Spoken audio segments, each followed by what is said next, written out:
السلام علیکم جی. آج ہم ایک اور ویلاگ کے ساتھ آپ کی خدمت میں. ایک نیوز ایجنسی ہے، فرینچ نیوز ایجنسی نہیں، ویب سائٹ ہے وائس کے نام سے، VICE.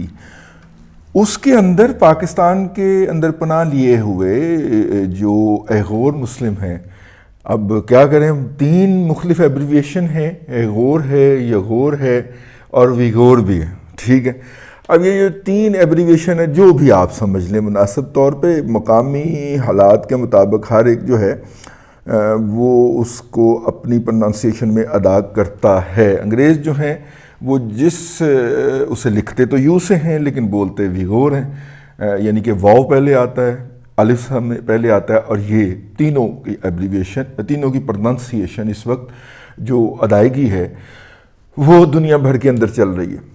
ٹھیک ہے، اب اس کے اوپر ایک رپورٹ چھپی ہے اور برینٹ ای ہفمن نے یہ رپورٹ لکھی ہے اور اس کے اندر ویڈیو بھی شامل ہے. یہ جو ہے یہ بڑی کمال کی اور بڑی آئی اوپنر قسم کی ہے رپورٹ. اس میں ظاہر ہے کہ ایک سٹائل ہے رپورٹ لکھنے کا جس کے اندر آپ ایک کریکٹر چنتے ہیں اور اس کریکٹر کے گرد پھر پوری ایک سٹوری گھماتے ہیں، اور سٹوری گھماتے ہوئے اس قضیے کا جو ہے وہ پورا کور کر جاتے ہیں. تو یہ ہفمن صاحب نے جو ہے اس سٹائل کو اپناتے ہوئے کو عمر محمد خان صاحب ہیں جی، وہ مقیم ہیں اسلام آباد کے نواحی علاقے کے اندر، اور وہاں پہ وہ ایک سکول بھی چلاتے تھے ایغور مسلم کا، جہاں پہ وہ مسلمانوں کو ایغور یا ویغور جو ہے مسلم یا یغور مسلم جو ہے ان کی سویلائزیشن اور کلچر کے حوالے سے اور اپنی زبان بھول نہ جائیں. اس رپورٹ کے اندر تقریباً کوئی، میں اس کا کنٹینٹ انالیسز اگر کروں تو اس کے اندر کوئی 60% کے قریب پروپیگنڈا ہے اور کوئی 30% کے قریب حقائق ہیں اور 10% کے قریب تبصرہ ہے، لیکن ان سب کو ملا کے ایک خبر بنا دی گئی ہے. پروپیگنڈے کے اندر سب سے پہلا ٹارگٹ جو ہے وہ سی پیک کو بنایا گیا ہے. سی پیک جو ہے، اور ظاہر ہے سی پیک جو ہے وہ ایک بزنس پروجیکٹ ہے، ایک فائنانشل پروجیکٹ ہے، ایک ڈیولپمنٹ پروجیکٹ ہے. ڈیولپمنٹ کے اندر نارملی انوائرمنٹ متاثر ہوتی ہے اور بڑے لیمیٹڈ لیول کے اوپر ہیومن رائٹس بھی متاثر ہوتے ہیں. جن لوگوں کو آپ ڈسپلیس کرتے ہیں، جن لوگوں کے ایسٹس ایکوائر کرتے ہیں، اگر ریاست کرتی ہے تو ریاست جو ہے پھر ان لوگوں کو اس کا کمپنسیشن بھی ادا کرتی ہے. یہ ایک ماڈل ہے ڈیولپمنٹ کا. دنیا بھر کے اندر بڑے بڑے انفراسٹرکچر اس لیے وجود میں لائے جاتے ہیں، نئے شہر اس لیے بنائے جاتے ہیں، یا موجودہ سہولتوں کو اس لیے بہتر کیا جاتا ہے کہ وہاں پہ رہنے والے لوگوں کی زندگیوں کے اندر، ان کی آمدنیوں کے اندر زیادہ آسانیاں اور آسائشیں فراہم کی جا سکیں. یہ تو بیسک پرنسپل ہو گیا. پاکستان بھی اسی کھاتے میں اس کے اوپر کام کرنا چاہتا ہے. پاکستان چاہتا ہے، یا پاکستان کی ہر حکومت چاہتی ہے، یا پاکستان کا طبقہ اشرافیہ چاہتا ہے کہ یہاں پہ زیادہ اپرچونٹیز ہوں اور زیادہ لوگ جو ہیں ان کے آمدنی میں اضافہ ہو. اب ہوتا یہ ہے کہ جو لوگ اس کے اوپر زیادہ قریب سے بیٹھے ہوتے ہیں وہ زیادہ حصہ وصول کر لیتے ہیں، اور جو لوگ دور ہوتے ہیں، اور نارملی میجورٹی تو دور رکھی جاتی ہے، اس سے وہ کام حاصل کر پاتے ہیں. لیکن محمد عمر خان صاحب جو ہیں وہ ایغور مسلم ہیں. پروپیگنڈے کا جو تھا وہ جو اصل حقائق میں نے کہا نا کہ 30% حقائق بھی ہیں اس کے اندر، اور نری انے واہ اگر آپ پروپیگنڈا کریں گے نا تو پھر آپ جو ہے وہ ایغور مسلم ٹھہرے، اپنا ایغور مسلم نہیں، وہ جو حقیقتی بھی ٹھہریں گے. جو انے واہ پروپیگنڈا بیس لیس، جو جدید دنیا میں نوم چومسکی نے پروپیگنڈے کی ڈیفینیشن کی ہے مینوفیکچرنگ فیکٹ کے نام سے، وہ یہ ہے کہ اس کے اندر 15 سے 20% تک حقائق ہوتے ہیں. اس میں نے حقائق کو ذرا زیادہ پایا ہے، یا وہ جو مجھے حقائق کی جو معیار ہے اس کے اوپر جانچنے پہ لگا کہ جی یہ تو بالکل درست ہے. ایک فکرہ جس سے میں نے اس کو پکڑا کہ 1954 کے اندر یہ چائنا سے ہجرت کر کے پاکستان آ گئے تھے، اور اس وقت جو تھا تو میں اس وقت جو تھا وہ چائنیز ایغور مسلم کو آنے جانے کی اجازت تھی. ظاہر ہے کہ بہت ساری فیملیاں شفٹ ہوئیں.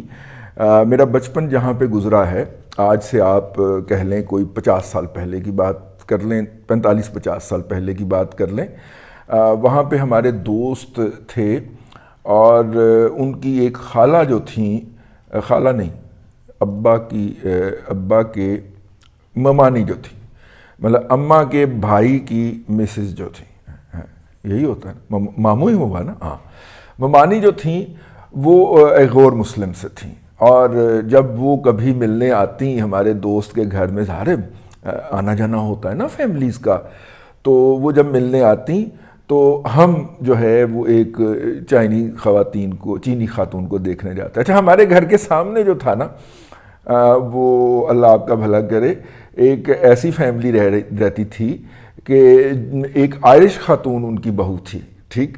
تو وہ ہم جو ہے وہ اس زمانے میں چوری چھوٹے بچے کو تو اندر جانے سے کوئی نہ روکتا، تو ہم جا کے نا چھپ کے اس کو دیکھا کرتے تھے کہ جناب یہ اچھا ٹھیک ہو گیا. تو مطلب اس زمانے میں شاید یہ بڑا رواج تھا کہ جناب وہ لڑکا جو ہے وہ باہر جائے گا اور باہر سے پھر دلہن بیاہ کے لے جائے گا. اس سے بہت سارے سوشل ایشوز بھی پیدا ہوتے تھے. حقائق والے عنایت اللہ صاحب جو ہیں، انہوں نے اس کے اوپر کئی کتابیں لکھیں، جی ٹھیک ہے، وہ ہم نے پڑھ چھوڑی.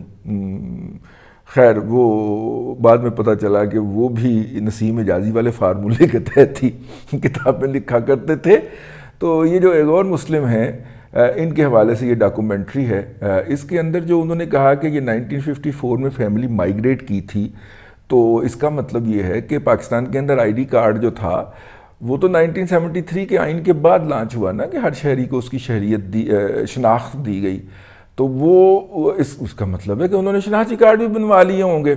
اور اگر وہ 1954 کے اندر مائیگریٹ کیے تھے اور 1954 کے اندر اگر ان کی نسل میں ظاہر جوان لوگ ہوں گے نا، تو جب وہ جوان لوگ تھے تو اس کا مطلب ہے اب تک ان کی تیسری نسل، یعنی کہ اس نسل کے پوتے جو ہیں وہ عملی زندگی کے اندر روب عمل ہو گئے ہونے چاہیے.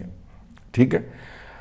اتنے عرصے کے بعد تو ویسے ہی وہ پاکستانی نیشنلٹی کے لیے کوالیفائی کر جاتے ہیں. پاکستان میں کون سی نیشنلٹی نہیں پائی جاتی؟ لاہور شہر کے اندر ایک دن ہم ایک جگہ پہ مدعو تھے، تو وہاں پہ مجھے بتایا گیا کہ آج اب سینٹرل ایشیا کی جو 5 ریاستیں ہیں، 5 کے لوگوں کے ساتھ یہاں پہ موجود ہیں اس چھت کے نیچے. اور پھر فردن تعارف بھی کروایا گیا. میں ایک لاہور شہر کی بات کر رہا ہوں، یہ کوئی بہت زیادہ قریب واقعہ نہیں ہے، یہ تو بلکہ مشرقی بارڈر کے اوپر واقعہ ہے نا.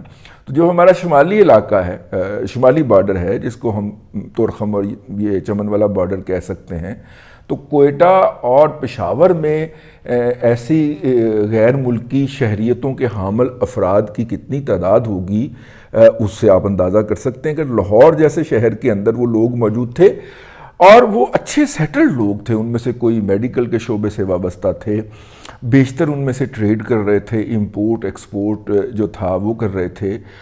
وہ اپنی کمیونٹی کے شکل اگرچہ پھیلے ہوئے رہ رہے تھے، لیکن اپنی کمیونٹی کی گیٹ ٹوگیدر بھی کرتے تھے. اور اس طرح کولیکٹیولی مختلف جگہ پہ جب وہ انوائٹ کیے جاتے تھے، وہ ایک بزنس مین کا ڈنر تھا، اور وہ چونکہ سینٹرل ایشیا سے ٹریڈ کر رہے تھے تو انہوں نے پوری اس کمیونٹی کو انوائٹ کیا.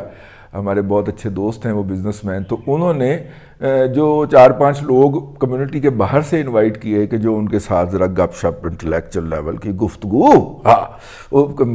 اب ظاہر ہے مجھے اس کا بڑا تجربہ ہے. پچھلے دنوں بھی ایک جگہ پہ میں پھنس گیا اور میں نے کہا کہ یار آپ کے جو مہمانوں نے آنا تھا، غیر ملکی مہمانوں نے، تو آپ نے کہا کہ دوستوں کی محفل ہے تو صرف میں ہی آیا ہوں. انہوں نے کہا جی آپ کو بلایا ہے، آپ ذرا کچھ 4 لفظ انگریزی کے بول کے اور کلچرل کوہیژن نکال کے ان کے ساتھ انٹیگریشن اور وہ جناب یہ وہ سارا. تو پھر ہم نے بات یہاں سے شروع کی کہ دیکھیے سینٹرل ایشیا سے لوگ جب آئے اور انہوں نے یہاں پہ حکمرانی کی، ڈاکٹر ظہیر الدین بابر کی سربراہی میں جب انہوں نے یہاں پہ حکومت قائم کی، تو انہوں نے اس خطے کو ایک ڈیفرنٹ سویلائزیشن اور کلچر سے متعارف کروایا.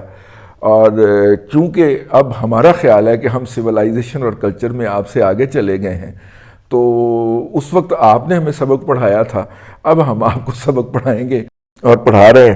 تو اس کے اوپر یہ مطلب یہ گفتگو کا آغاز تھا. تو اس کے بعد پھر انہوں نے بھی گفتگو کی ٹوٹی پھوٹی انگریزی کے اندر اور ٹوٹی پھوٹی فارسی کے اندر. ان کی فارسی تو مکمل تھی، اپنی تو فارسی ادھوری ہے نا ٹھیک ہے. تو لیکن وہ کمیونیکیشن ہوتا رہا اور وہ گفتگو پھر ہوئی اور وہ سارا کچھ. وہاں پہ زیادہ تر جگہوں کے اوپر یا رشین بولی جاتی ہے، پرشین بولی جاتی ہے. اسی لیے شاید پاکستان کے وہاں پہ کمیونیکیشن بیریئر بھی ایگزسٹ کرتے ہیں، اور جس کی وجہ سے 1995 کے بعد یا 92 کے بعد جو ہے ہم کوئی وہاں پہ کوئی پراپر افیکٹو ان روڈ نہیں بنا سکے. ایک اور مسلم کی طرف واپس آتے ہیں. یہ ان کا جو ایشو ہے، ان کا issue more of a cultural ہے، مور آف اے سویلائزیشن ہے. یہ اپنے آپ کو چائنیز سمجھنے سے نہ صرف کہ انکاری ہیں، بلکہ یہ سپیریئر سویلائزیشن ہونے کے باعث، اور یہ جو کہ یہ ہیں سپیریئر سویلائزیشن ہونے کے باعث یہ جو ہے یہ چائنیز کو اپنے برابر نہیں سمجھتے اور ایک کمیونٹی کے شکل کے اندر رہتے ہیں. ان کی باری اس لیے لیٹ آئی کہ چائنا اپنے پرلی سائیڈ کو جسے کہنا چاہیے ناردرن سائیڈ کو زیادہ اس نے ڈیولپ کیا ہے، اور اب یہ سنکیانگ کی باری اب آئی ہے اور انہوں نے یہاں پہ ڈیولپمنٹ کرنی ہے. جب انہوں نے ڈیولپمنٹ کرنی ہے تو وہ ان کو ایک الگ تہذیبی اکائی کے طور پہ قبول کرنے کے لیے تیار نہیں ہے. اب ان کی تہذیب جو ہے وہ بیس کرتی ہے اسلام کی آئیڈیالوجی کے اوپر، اور انہوں نے اپنا ایک اسلامی تشخص برقرار رکھ کے اپنے آپ کو ایک طبقے کے طور پہ وہاں پہ رکھا ہوا تھا.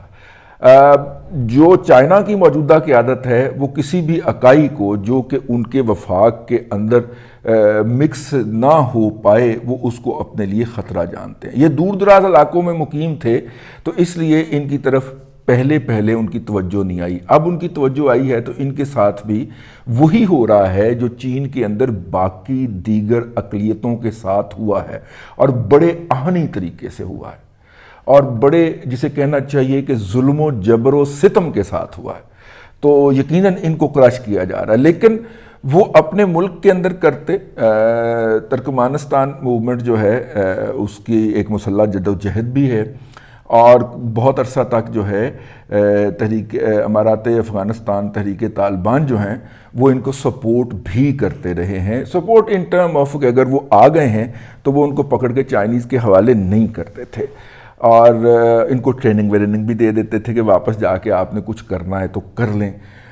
لیکن جب طالبان نے 2008 سے آن ورڈ یہ بات تسلیم کی کہ ہمارا اسلام جو ہے وہ ایکسپورٹ کرنے کے لیے نہیں ہے، اور امریکہ ان کے ساتھ مذاکرات کے لیے ان کانٹیکٹ آیا یا مذاکرات کی ٹیبل سجی، اور 2012 میں ہم نے پکڑ کے مذاکرات کار کو کراچی سے گرفتار کر کے پاکستان نے اندر ٹک دیا اور مذاکرات میں تعطل آ گیا. پھر 2016 یا 16 سے 18 کے درمیان پھر وہ بحال ہوئے، اور پھر ہمیں وہ بندہ رہا کرنا پڑا جو اس وقت مذاکرات کار تھا، اور پھر مذاکرات دوبارہ شروع ہوئے. تو کہنے کا مطلب یہ ہے کہ غور مسلم کا ہے، ایک کلچرل یا سویلائزیشن کا بھی ہے، ایک وہ ایتھنک ایشو بھی بن گیا ہے، اور ایک وہ اس کا مذہبی حوالہ بھی آ جاتا ہے. پاکستان کسی زمانے کے اندر اس طرح کے کسی بھی مہاجر کے لیے جنت ہوا کرتا تھا. میں نے جیسے کہ کہا کہ دنیا کے ہر کمیونٹی کے لوگ اس وقت پاکستان میں پائے جاتے ہیں. ہمارے بزرگ جو ہیں وہ اگرچہ انڈین گرداسپور سے ہجرت کر کے یہاں پہ آئے، لیکن ہم اپنے آپ کو کشمیرین نسل کلیم کرتے ہیں. ہماری نانی اماں جو تھیں وہ کشمیری زبان بھی بولا کرتی تھیں، لیکن پھر ہم یہاں پہ لوکلی ایکلیمٹائز ہو گئے، مکس ہو گئے. یہ جو عمر محمد خان صاحب کی سٹوری ہے جو کہ وائس نے وائس کی ہے، وہ بھی تقریباً مقامی آبادی کے اندر مکس ہو گئے ہوئے ہیں، لیکن وہ اپنے کلچر کے اوپر اصرار کرتے ہیں. اور وہ جو میں تاجکستان سے وہ 4 کونوں والی کالی ٹوپی لایا تھا جس کے اوپر وہ بنے ہوتے ہیں، وہ مجھے ملی نہیں، ورنہ وہ پہن کے ویلاگ کرتا. اب چائنا اس کے اوپر جو مرضی کہے، لیکن چائنا اس کے اندر ایک شدید بدترین اور گھٹیا ترین ظالم سیاست کی صورت میں سامنے آیا ہے. لیکن ہم اس کو کیا کہیں؟ ٹھیک ہے، ہمیں اس کے ساتھ بزنس کرنا ہے، اور بزنس کے لیے تو ہم نے کشمیر بیچ کھایا ہے، تو یہ یغور مسلم کیا ہوتے ہیں بیچارے. ٹھیک، اس لیے ان کا ہمیں کیا لینا دینا. موجودہ حکومت کی موجودہ پالیسی کی بات کر رہا ہوں، بلکہ ان کو تو جوتے مار کے یہاں سے نکالنا چاہیے. سٹوری کے اندر یہ بتایا گیا، اور یہ عین ممکن ہے کہ یہ ہوا کہ ان کو پاکستان کے اداروں نے گھیرنا شروع کیا اور ان کو بلا کے تنگ کرنا شروع کیا، ان کے اوپر تشدد ہوا، انہیں مارا پیٹا گیا کہ آپ یہ نہ کریں، ہمارا سی پیک نقصان میں ہے۔ اب یہاں پہ کوئی عقل مند ہوتا، پوری عقل کا بندہ ہوتا یا کوئی سیاسی لیڈر ہوتا تو وہ اس طرح کی حرکت کرتا جس طرح کہ ہم نے ترکی کے ساتھ جو ہے وہ پاک ترک فاؤنڈیشن جو یہاں پہ سکول اور مختلف ویلفیئر کے پروجیکٹ چلا رہی تھی، اور جس کو جو ہیں وہ یہ جو صدر ہیں رجب طیب ایردوان صاحب نے اپنے لیے خطرہ قرار دیا تھا، فتح اللہ گولن والی، ہاں، تو پاکستان کے اندر اس وقت کیونکہ سیاسی گورنمنٹ تھی تو سیاسی گورنمنٹ صاحب نے فتح اللہ گولن صاحب کو کہا کہ نہیں ان کا جو ہے آپ کے سیاسی حریف فتح اللہ گولن صاحب سے کوئی تعلق نہیں۔ رجب طیب ایردوان صاحب کو کہا جی ان کا ان سے کوئی تعلق نہیں ہے، ان کو کہا بندے کے پتر بن جاؤ اور شری طرح نا آپ لوکل پاکستان میں نا رجسٹر ہو جاؤ۔ تو پھر انہوں نے اپنے آپ کو اس سے ایسوسیٹ کر کے پاکستان رجسٹر کیا، اگرچہ ان کے بھی بعض لوگ جو تھے، بعض ٹیچر، بعض اساتذہ جو تھے جو کہ ترکی سے آئے ہوئے تھے، ان کو پکڑ کے ترکش گورنمنٹ کے حوالے کیا گیا، جس سے ہمارے تعلقات اور محبتیں آپس میں مزید بڑھی۔ یہی حال ان بیچاروں کے ساتھ کیا جا رہا ہے۔ اب چونکہ جب ایغور مسلم کا واقعہ سامنے آیا تھا تو چینی ٹورسٹ کے اوپر سب سے زیادہ حملے، فزیکل اسالٹ جو تھے وہ ترکی میں ہوا تھا، کیونکہ یہ ترکین نسل کہتے ہیں خود کو۔ تو بجائے اس کے کہ ہم انہیں پکڑ کے ان کو واپس کریں جبکہ وہ پاکستانی شہری بن چکے ہوئے ہیں اور جبکہ وہ پاکستان کی آئیڈینٹی لے چکے ہوئے ہیں، تو اگر 62 میں انڈیا سے آنے والے لوگ پاکستان کی شہریت کے دعوے دار ہو سکتے ہیں، تو اس طرح کے خاندان جو انقلاب کے بعد وہاں سے بھاگے تھے، وہ جو کمیونزم جو ماؤ کا انقلاب آیا تھا اس کے بعد وہاں سے بھاگے تھے، تو وہ پاکستان کے شہری کیوں نہیں ہیں؟ اور اگر انہیں حوالے ہی کرنا ہے تو ترکی کو کہا جائے کہ بھائی جان یہ ترکش ہونے کے دعوے دار ہیں، ترکی تو آج کل پین اسلامزم کا بہت بڑا ماما اور چیمپئن بنا ہوا ہے، ان کو آگے بھیج دیا جائے، بجائے اس کے کہ ہم ان کو پکڑ کے چائنا کے حوالے کریں، جہاں پہ طے ہے کہ ان کو جاتے ہی فائرنگ سکواڈ کے سامنے کھڑا کر کے گولی مار دی جائے گی، تو یہ گناہ ہمارے ہاتھوں میں نہ آئے۔ اور یہ گناہ سے ہم تب بچ سکتے تھے پاکستان میں اگر کوئی سول گورنمنٹ ہوتی اور وہ کوئی مڈ وے نکال لیتی، لیکن چونکہ اس طرح کا تکلف ہم نے 2018 میں ختم کر دیا تھا سول گورنمنٹ کا، تو اس لیے ہماری عقل کے مطابق جو حل آئے گا وہ ہم تجویز کریں گے اور اس کو ایگزیکیوٹ کریں گے۔ اور اس ایگزیکیوشن کا نتیجہ یہ ہے کہ اس وقت ویسٹ کے اندر اس ایشو کو پیگ بنا کے پاکستان کے اندر اگر کوئی 4 سڑکیں بننے لگی تھیں، اس کے خلاف ڈز بمباری شروع ہو گئی۔ اس کے اندر سے حقائق رکھیں، اپنی نظر کے اندر اس طرح کی جو رپورٹ دیکھیں اس میں سے سکین کیا کریں، جو حقائق ہوتے ہیں ان کو ایپٹ کر لیا کریں۔ ہم جو ہے چائنا کے اندرونی معاملات میں نہ مداخلت کرنا چاہتے ہیں، لیکن جو لوگ 1950s میں پاکستان آ گئے تھے اور پاکستان کے شہری بن چکے ہیں، ان کو تو ہمیں اٹھا کے ان کے حوالے نہیں کرنا چاہیے نا۔ خدشہ ہے کہ اگر یہ سلسلہ اسی طرح مضبوط ہوتا گیا تو کل کو ہمیں بھی کوئی یہاں سے پکڑ کے انڈیا کے حوالے کر دے گا کہ اس کے والدین بھی تو مقبوضہ کشمیر سے آئے ہوئے تھے نا، ٹھیک ہے۔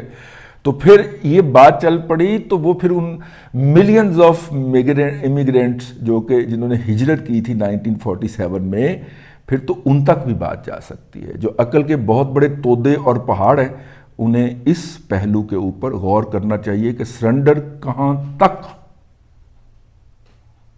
اب تک کے لیے اتنا ہی، اپنا خیال رکھیے گا اور میرے لیے بھی دعا کیجیے گا اس ویلاگ کے بعد۔ اللہ آپ کو آسانیاں عطا کرے اور آسانیاں خلق خدا میں تقسیم کرنے کی توفیق عطا کرے۔